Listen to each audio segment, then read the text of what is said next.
God, are you truly a promise keeper? Are you truly a man of your word? Can I trust that you will fulfill the promise?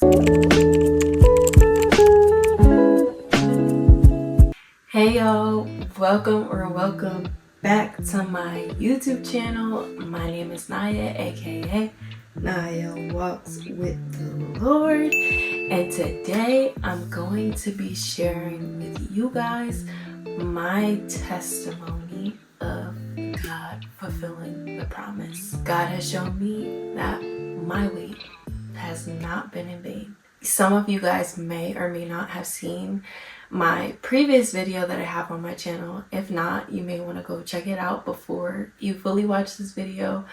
But basically, it was called Waiting on God is Hard. And basically, like, God, when is it gonna happen? When are you gonna do it?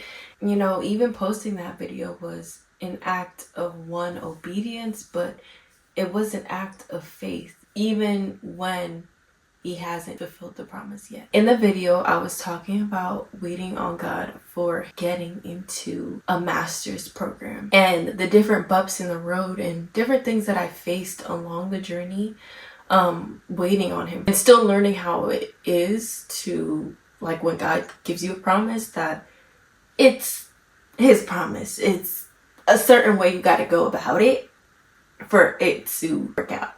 Like, trusting in him each step of the way, not just, okay, God gave me a promise and then I just apply to whatever school. But I didn't know that in the past. So when I did apply to the school, I didn't get in. This past year, he told me the specific school that he wanted me to go to. I was like, okay, God, I trust you. I'm going to go to the school. That's what it's going to be.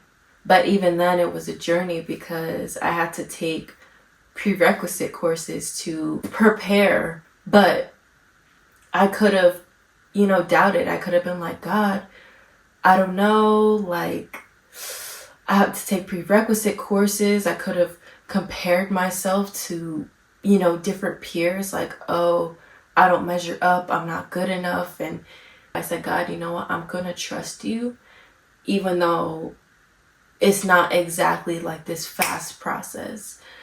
But it was good because the professors got a chance to get to know me and see me as a student and everything like that. Even then, you're sitting next to people who you are basically competing for your spot to get into the school. So it could have been nerve-wracking there, but my eyes were so focused on Jesus and what he said. I wasn't looking to the left or to the right. I wasn't like, oh my gosh, I don't know. And, oh, I got to compete. And, oh, like this. I never let it change or shake my heart posture because I was like, God, I trust you. I'm not going to treat anybody differently. I'm not going to get into my head. I'm not going to even have a competition mindset. I'm in my own lane. I'm going to run full force and go for it. And, I killed it, y'all. I killed it with them prerequisite courses.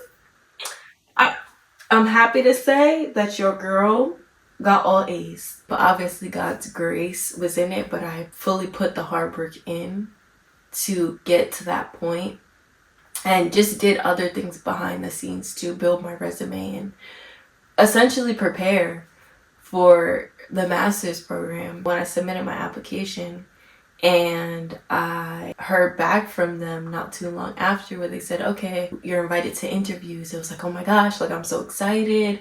I practiced interviewing for a week straight because I was like, I'm not playing around. I want to be the best candidate yet. And God was just telling me, like, you are a strong candidate, just to, like, truly reassure me during that process, because I was a little bit, like, nervous, excited. And even just during the interview process, I truly saw God's hand all over it, because he intentionally placed me in front of certain people during the interview process.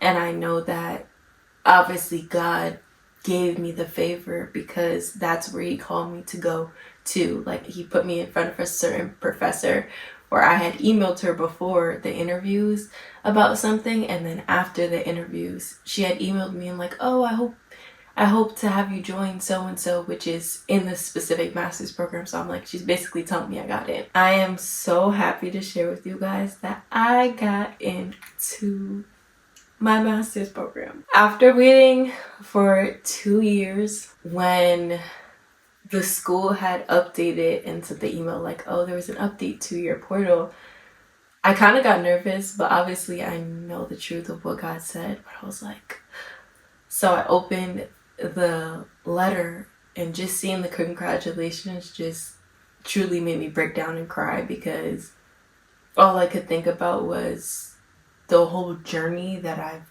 been through to even get to this specific point. How it hasn't been linear, how it hasn't been easy waiting on God for this promise. For this promise to come to pass, I needed something called spiritual grit, which is a concept I feel like we don't discuss enough as Christians. And the definition of grit alone means to possess courage, determination, and resilience in the face of challenges. And I really love this picture because I feel like it is the perfect depiction of what it means to have grit, and not just grit spiritually. Because upon looking at the picture, we see that there is a man climbing up the mountain. You can see the rain coming down, you see the lightning, but you also see that there's wind. But not only is there rain and wind, but this guy is not even dressed properly to be climbing up this mountain. He doesn't have the right shoes on. He doesn't have the right outfit on. Like, his foot is probably slipping down because of the snow. So there's so many things that are working against him. He's trying to reach the peak and ultimately reach the flag. But now think of this picture, but think of you being the man instead. And the peak is the promise. You're in the middle of the storm. You're climbing up the mountain. The wind is against you. The rain, the storm is against you. The snow is against you. And even what you're wearing is against you. There are so many things that are coming your way, and you don't feel prepared. And that's how we can feel on our walk with God to reach the promise, where there's so much opposition, there's so much warfare against us to reach it, and it doesn't look like what God said. But what is the thing that's going to keep you? What is the thing that will continue to fuel you up the mountain? God. God will be the only thing to allow you to continue climbing, even when it doesn't make any sense. Even when the odds are against you, to reach the promise.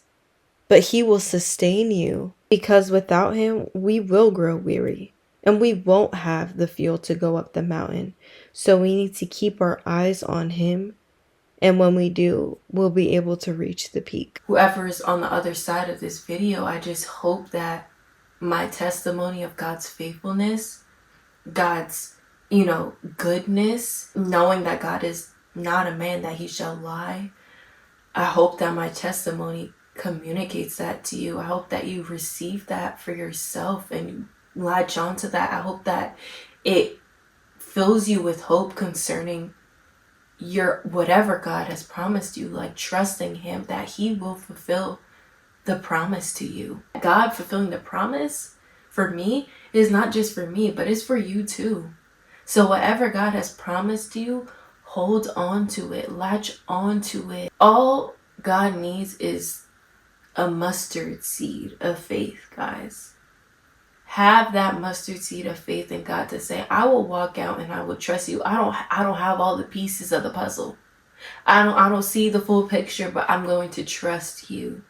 Just do those little steps of walking out on faith. And I promise you, not because of my word, but because of His word, that He will fulfill the promise that He gave you. And I am living proof of that. So I just hope that this video encourages and reaches whoever is meant to see this. In Jesus' mighty name, I hope this video fills you with hope. I hope that this video blesses you.